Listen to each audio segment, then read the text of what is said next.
Between the years 1590 and 1610, over 600 young girls passed through the towering gates of a remote Transylvanian castle. Not a single one was ever seen again. The orchestrator of their vanishing wasn't cloaked in shadow or whispering from behind forest trees. She was no peasant sorceress. She was nobility, Countess Erzsébet Bathory. In royal documents, Domina de Exed, to the world, the Blood Countess of Hungary. She dined beside monarchs, commanded her own troops, and believed, with unshakable conviction, that she had unlocked the secret to eternal youth. But what makes her legend so disturbing isn't simply the body count. It's that every single girl who entered came willingly. Their families rejoiced. Mothers packed their daughters' linen with trembling hands, not in fear, but pride. To be summoned to the Countess's court was an unimaginable honor. Now imagine this. You're a 16-year-old peasant girl. The year is 1590. You've never worn shoes. Your hands are raw from labor. And then, a horse arrives, bearing a scroll stamped with a crimson wax crest, the sigil of House Bathory. Your daughter has been selected to serve at Castle Chaktich. She will learn etiquette, reading, music. She may even marry into wealth. Tears of joy stream down your mother's cheeks. Your father boasts to neighbors of your bright future. You walk toward the gates, stomach fluttering, head high, believing you've stepped into a fairy tale. The castle looms above like a dream carved from stone. Silken-robed servants greet you kindly. You're given warm bread, a feather bed, even polished slippers. For weeks, maybe months, you believe this is the miracle your family prayed for. What you don't know is that beneath the stone floors, silver basins are being arranged in symmetrical patterns. You don't hear the clinking of iron restraints being tested by torchlight. And you don't see her, the Countess, watching you closely. She notes the brightness of your skin, the clarity of your eyes, the elasticity of your youth. To you, she's a noble woman.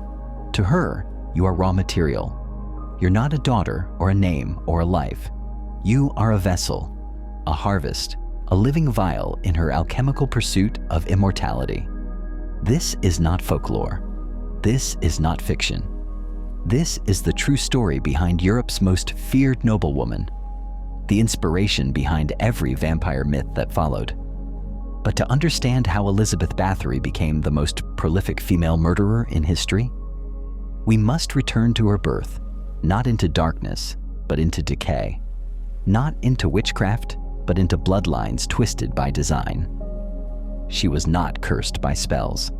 She was cursed by her pedigree.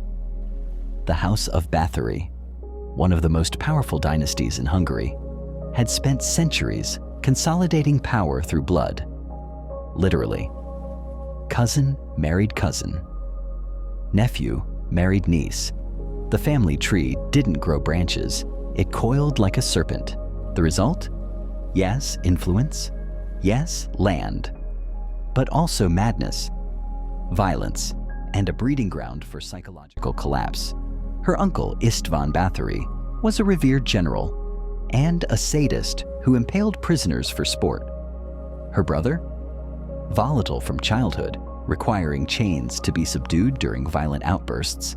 Her sister Clara spoke to invisible voices and was later institutionalized. The rot ran deep. And yet, Elizabeth seemed the exception. Born in 1560 at Neerbatter Castle, she was radiant, articulate, and frighteningly intelligent. She played the lute, spoke Latin, German, Hungarian, and Slovak. She charmed courtiers and silenced scholars. But beneath the polished surface was something waiting to be awakened. As a child, she witnessed horrors dressed as lessons. When rebellious peasants dared to defy her family, soldiers stitched them into the bellies of dead horses, left to suffocate in rot. Most children would scream.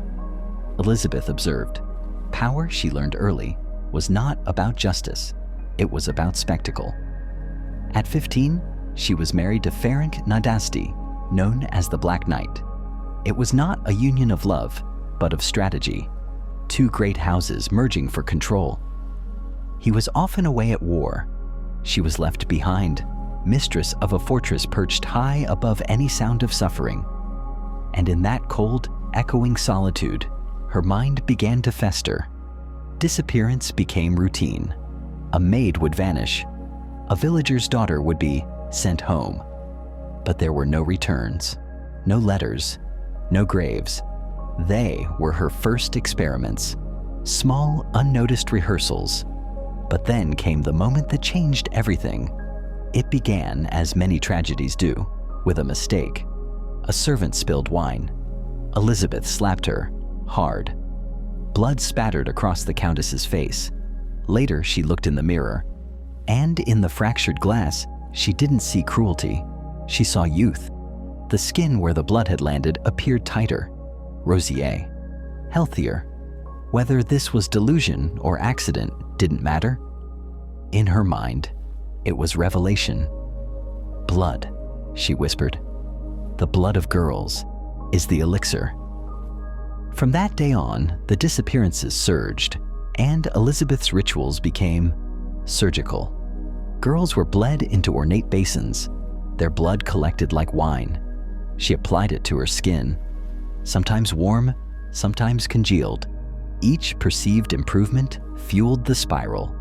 Each flake of dry skin erased by crimson confirmed her belief. But she did not work alone. She assembled a coterie of loyal women: Dorca, Ilona, Katerina, and Anna. Some shared her obsession. Others were too afraid to resist. Together they tested, they refined, they prolonged the agony of their victims to harvest blood at peak vitality. They believed in blood like others believe in prayer. And as the gates kept opening for new girls, they never closed behind them. Ferenc Nadasti's death in 1604 didn't shatter Elizabeth. It unshackled her. For years, she had murdered beneath the cloak of his authority. Careful, hidden, restrained by the need for secrecy. But now no husband stood between her obsession and its expression. No man to ask questions about missing maids. No one to temper her hunger. The widow was free. And the Countess, the true Countess, stepped into the light. What followed wasn't random cruelty. It was clinical, methodical, a grotesque parody of science. Elizabeth constructed a recruitment pipeline the likes of which history had never seen. This wasn't just killing, it was a system. Across rural villages, proclamations were delivered under royal seal. Her ladyship seeks young women of fine character to serve in noble company. The promise was intoxicating: education, etiquette, literacy, a future. For poor families drowning in hunger and disease, this wasn't an opportunity. It was salvation.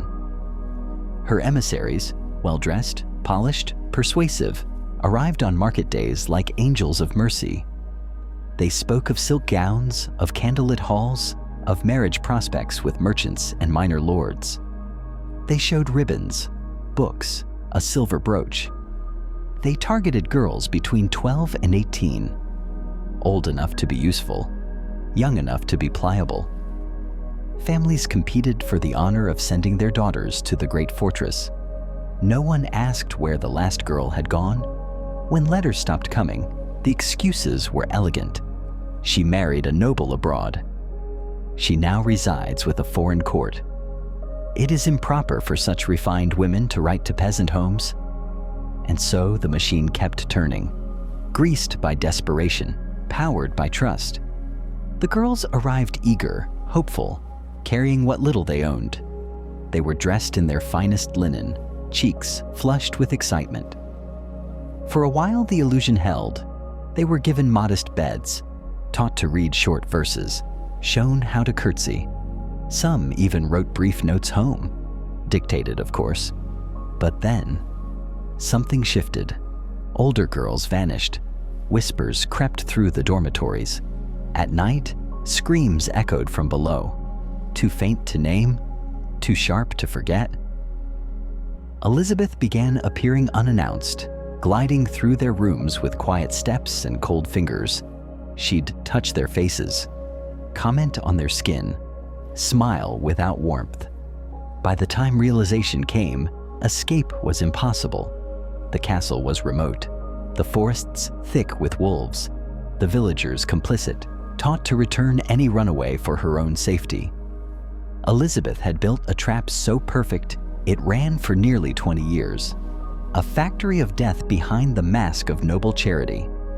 But monsters, even brilliant ones, make mistakes. By 1609, the Countess's empire of murder was thriving. Too well. She had grown careless, addicted to her own mythology. The old victims, poor, nameless, no longer satisfied her. Modern criminologists call it escalation, the need for greater risk, deeper thrill. But Elizabeth's motive was more chilling. She had invented a science of blood. In her mind, blood was not equal. Peasant blood could delay age, but noble blood, the blood of fine breeding, of polished manners and rich diets, could reverse it. Her delusions grew ornate. She now believed that aristocratic blood carried a concentrated life force. It was not murder, it was distillation. Her accomplices later testified she gave lectures on bloodlines, showed diagrams, studied genealogies as if they were chemical formulas. A single drop of noble blood, she claimed, was worth a dozen basins of peasant fluid. Her appearance changed too. She grew skeletal, refusing food, drinking strange potions made from organ paste, wine, and herbs imported from the Ottoman Empire. Her daily rituals became obsessive. She stared at her reflection for hours, measured her face with metal calipers, noted every wrinkle, every improvement in leather-bound journals. What began as murder had evolved into madness masquerading as medicine, and she needed new ingredients. The shift was sudden and fatal. She no longer sent for peasants.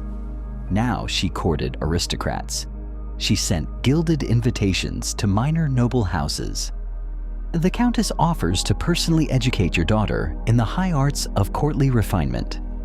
She will learn music, language, and the secrets of navigating the royal court. The letters were handwritten, sealed in gold wax, carried by liveried messengers in velvet cloaks. The illusion was complete. For many families, this seemed like divine fortune. The Bathory name still glittered with prestige. Her fortune was legendary. To be tutored by Elizabeth herself? Unthinkable, irresistible. But aristocrats do not forget their children. Where peasants kept quiet, nobles demanded updates. They expected letters, visits, proof. And when daughters failed to return, whispers began. The first to raise alarm was the family of Zuzana, a Croatian noble's daughter with ties to the Habsburgs. She was to return for Christmas. She never arrived. Her father sent messengers. Elizabeth replied coldly, "She has been placed in a household in Vienna. The matter is delicate." It was a grave miscalculation. Zuzana's father was no powerless farmer. He had fought beside emperors. His word held weight. He wasn't the only one. Soon, other noble families began talking, comparing notes. The Nadasti relatives, once bound by silence, grew uneasy. Reports began reaching the Hungarian royal court. Questions turned to accusations. A web of noble connections began tightening around Chaktich Castle. And for the first time in 2 decades, Elizabeth Bathory was no longer above suspicion. Whispers turned into patterns, patterns into suspicions, and suspicions into rage. Noble families, once silent, began to compare notes. Daughters vanished, letters stopped, explanations faltered. And the Countess, oblivious in her candlelit chambers, studied her reflection as if the mirror might whisper back the secret of eternal life. She no longer saw the gathering storm, only the softening of wrinkles, only the illusion of youth blooming where blood once touched. But the veil of her delusion was thinning. She could no longer tell the difference between the disposable and the dangerous. And then came the reckoning. December 30th, 1610, a moonless night. Palatine Georgi Thurzo, the king's right hand, arrived at Castle Chaktic with a royal warrant and a company of men trained not only in warfare, but in law, religion, and recording history. He had studied her schedule, her guards, her habits. He struck in the dark before the countess could flee or burn away the evidence. The castle greeted them in silence. Even the wind seemed to hold its breath. For months, local herdsmen had spoken of a stench that drifted from the fortress, something foul, rotting, inhuman. Livestock refused to graze nearby. The air, it was said, felt cursed. Soldiers climbed the mountain path with dread settling in their bones. One would later write, "The very stones cried beneath our feet." Inside, Elizabeth was holding court, as if nothing were amiss. Her 4 loyal accomplices flanked her: Dorca, Ilona, Catalin, and Janos. She met Thurzo with cold imperiousness. "Why do you storm my home, Palatine? What gives you leave to intrude upon a battery?" But when he produced the king's seal, even her confidence cracked. The search began. They brought not just steel, but scribes to record, priests to bless the dead, and artists to sketch what no words could truly capture. What they found would echo across Europe for centuries. Beneath the castle, in its bowels, lay the truth. Torture chambers, blood rooms, ritual laboratories. Iron hooks crusted with dried gore hung from the ceiling. Grooves were etched into the stone floors to direct blood into collecting basins. Each room had a purpose. Each device, forged by skilled hands, served a grotesque science. One chamber preserved bodies in stages of mutilation. Another warmed blood before its application. Another was her personal vanity suite, filled with silver mirrors, surgical knives, bottles of preserved organs, and handwritten logs of her experiments. The Countess had documented everything. She sketched her victims, rated their blood, compared results, as if they were livestock, as if they were chemicals. She did not beg. She did not cry. When shown the horror, she replied calmly, "Their deaths served a higher purpose, for Hungary, for beauty." To her, it was never murder, it was research. Chapter 6. The Woman in the Wall. Elizabeth's noble blood shielded her from trial. No public execution, no burning stake. But justice found another way. Her accomplices were dragged to trial in the town of Bitcha. The courtroom overflowed. Parents wept. Witnesses testified to the unspeakable. Priests recounted confessions. Villagers described carts of corpses hidden beneath hay. The scale of the horror silenced even the hardest men. Punishments followed. Dorca and Ilona burned alive after their fingers were torn off with iron pincers. Catalin, spared execution due to her youth, sentenced to life in a dungeon. Janos died in custody, reportedly by suicide or guilt. But for Elizabeth, her fate would be worse than fire. She was sealed alive in her own castle. Her grand chamber turned into a crypt. Brick by brick, masons entombed her. No windows, no doors, only a slit for food, and another for air. The woman who bathed in blood to preserve her face would never see it again. For 3 years and 8 months, she remained in that tomb. Guards reported strange muttering at night, songs from childhood, sobbing, laughter, sometimes prayers twisted into ramblings. And then, silence. On August 21st, 1614, Elizabeth Bathory, age 54, died in her cell of stone. Her body lay undiscovered for days. There was no state funeral, no mourning procession. The Bathory family erased her name from records. She vanished from lineages like a cursed relic, buried not just in earth, but in shame. She wanted immortality. She found it, but not in beauty, not in legend, not in love. she is remembered not as a queen of grace or nobility, but as a warning, a reflection of what power becomes when no one says no, a reminder that wealth, status, and education mean nothing without empathy. Elizabeth Bathory did not hide in darkness. She ruled from it. And in her mirror, in that cracked silver glass, we still see the reflection of privilege unbound, cruelty unchecked, and the quiet, complicit hands that helped build her throne of blood.